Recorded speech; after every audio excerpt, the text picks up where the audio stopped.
Sziasztok, srácok! Minden feliratkozómot lefestem, és írjátok le kommentben, hogy kit fessek le, akár titeket is lefeshetlek.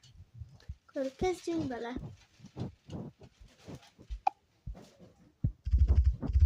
Szóval, itt a feliratkozómot festem, ugye ismeritek, lehet, hogy nem ismeritek, de mindegy. Hát elmondom, hogy őt Barbikának hívják, mert úgy van beírva, hogy Barbika Horváth. Szóval én azt hiszem, hogy Barbika ő, mert hát ha Barbikának van beírva, akkor ő Barbika.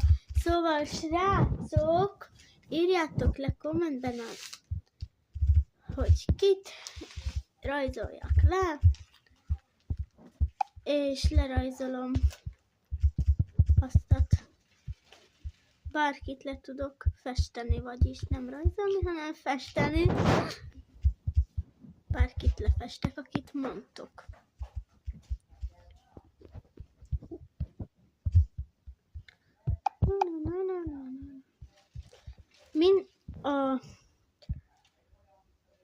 Majd valamelyik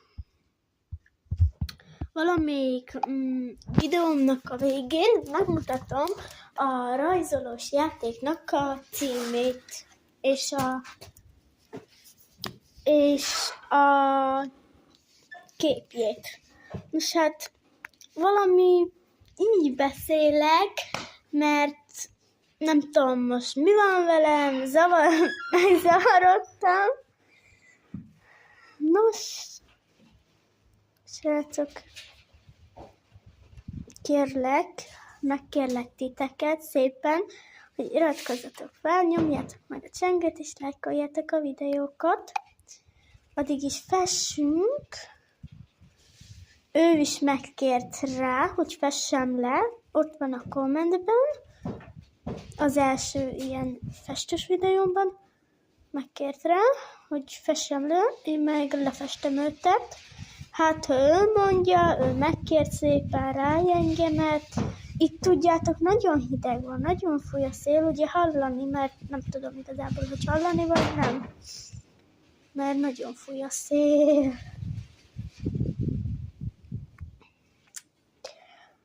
Most kint vagyok azért, hát, mert bent nem olyan jó lenni, és majd srácok megmutatom a házunkat egyszer, és a